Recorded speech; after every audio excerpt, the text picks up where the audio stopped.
Jai Hind, one and all. The first topic or the first chapter we are going to take today is physical world. So in physical world, what we are going to study? The first topic under physical world is fundamental forces in nature. So what are the fundamental forces in nature?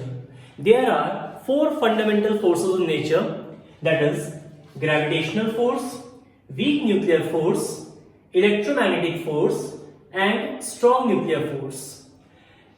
Since in class 10th or in class 9th you have studied gravitational force and in class 10th you have studied electromagnetic forces. Okay? Now these two forces, weak nuclear force and strong nuclear force, is new to you. However, you have already studied about strong nuclear force but you don't know the name. Where you have studied, I will discuss it. Definitely. Now let's discuss about the gravitational force.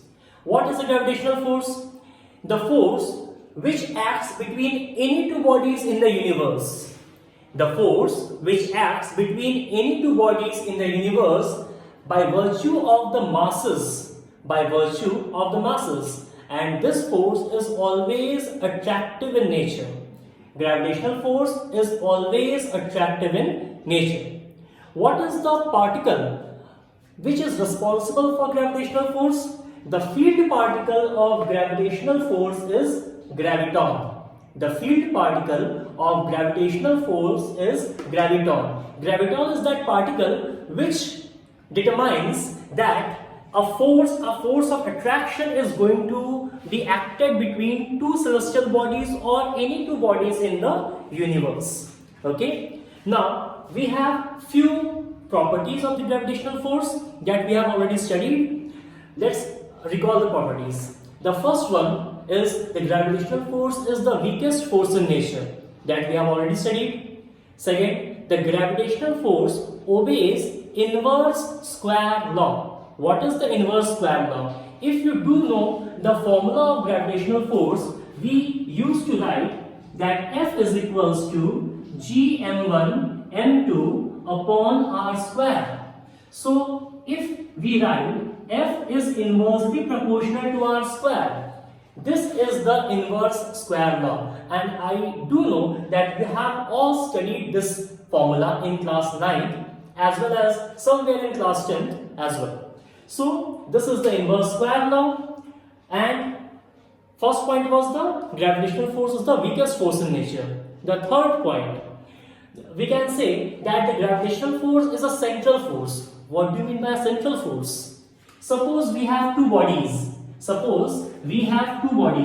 M1 body and M2 body.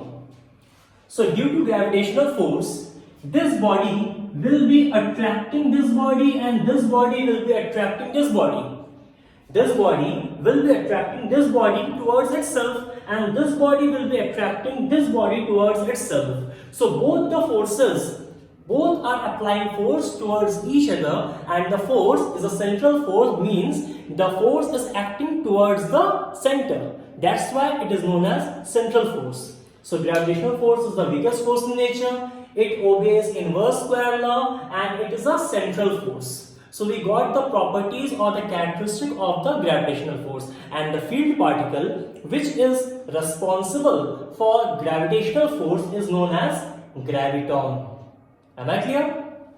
Let's move on to the next fundamental force, which is known as weak nuclear force.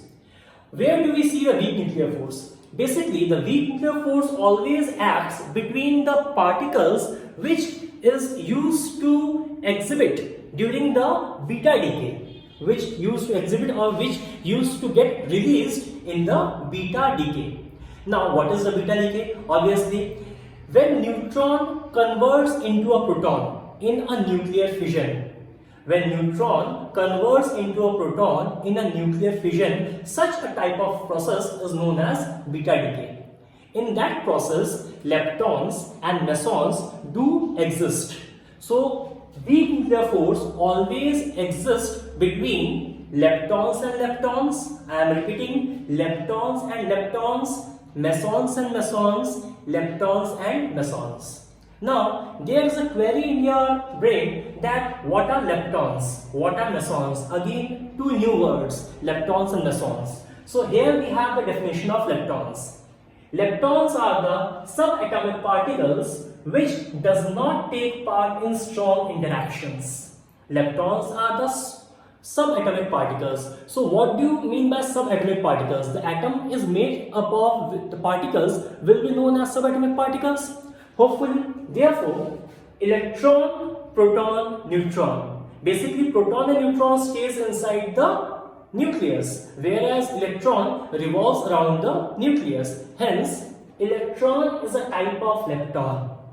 Now, we have 6 different types of leptons.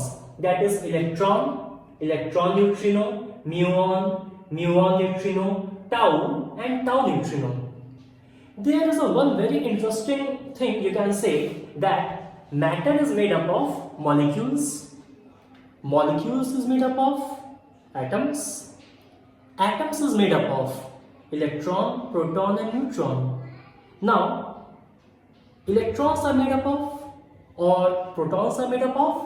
Obviously, you should know, or if you don't know, then I am going to tell you the name, quarks. Quarks is that particle with the help of which electron, neutron and protons are made up of. Now, we can say quarks are the smallest particle we do have till date with the help of which we can make electron, proton and neutron.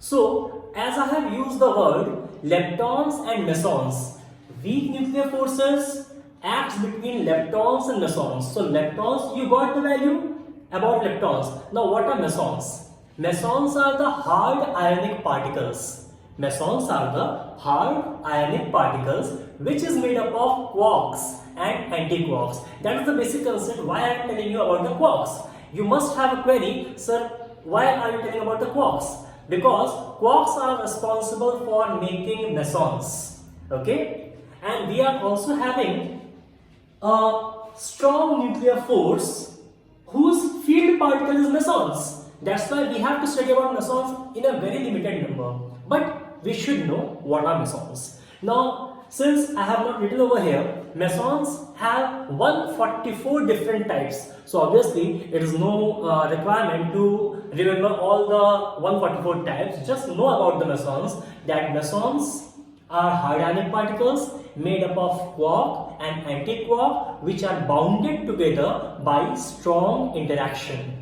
I am repeating, mesons are the hard ionic particles made up of quarks and antiquarks bounded by strong interactions. There are 144 different types of mesons exist in nature.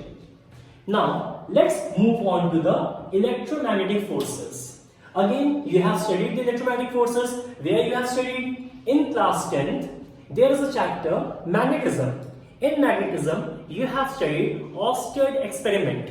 What you have studied in the Oersted experiment? There is a wire containing electricity. Now, when we keep that wire on a cardboard and spill some iron pills over the cardboard, the iron pills will automatically arrange themselves. Okay?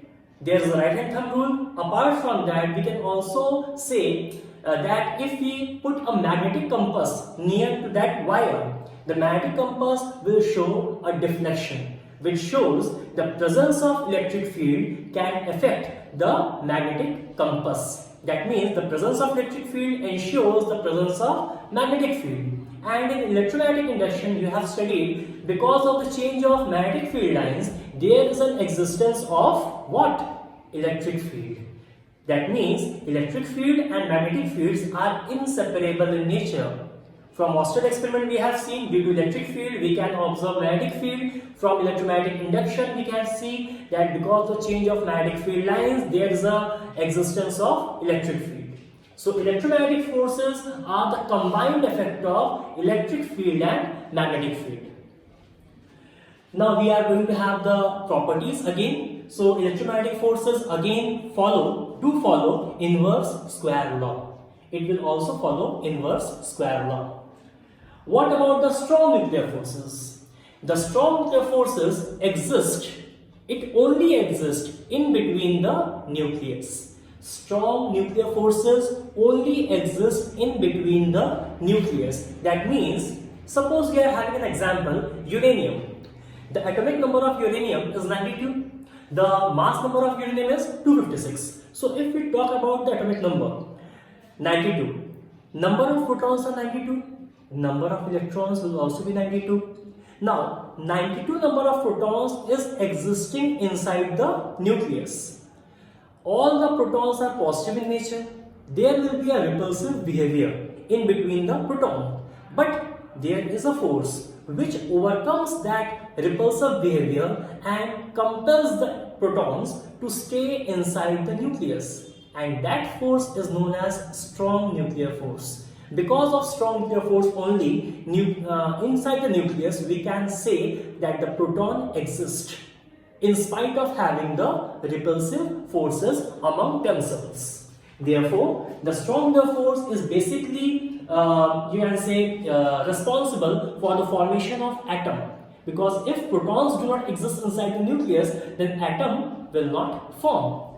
So the field particle of strong nuclear force is meson, and the field particle of electromagnetic force is photons. Thank you.